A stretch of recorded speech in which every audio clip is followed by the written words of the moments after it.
ديالي وصلتني دابا واحد لا كوموند من الامارات. كاين اختي يدي كياكلوني حليتها نشوف لا كاليتي ديالها كيفاش دايره. راكم عارفين البنات دابا جاي العيد الكبير على الابواب. كنبغيو نلبسوا هكا شي حاجه اللي زوينه ومستوره او ميم طون تكون ديال المناسبات. يقدر يكون على هكا حتى شي حفله ولا شي عراضه ولا شي حاجه هكا شي عشيه ولا نهار الجمعه.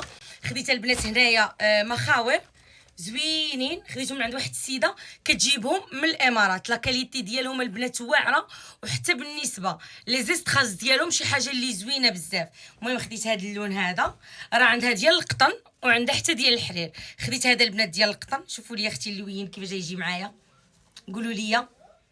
عرفتي البنات نخيطهم وعاد نعاود نصورهم لكم. يا اختي هذا المخبر الثاني، شوفوا اختي كي داير. المهم هذا اختاروا راجلي وهذا اختاريته انا. قولوا لي اين واحد اللي زوين اللي غيجي معايا حتى نخيطهم البنات وغادي نلبسهم معكم تشوفوهم كيفاش كيجيو. هذا ديال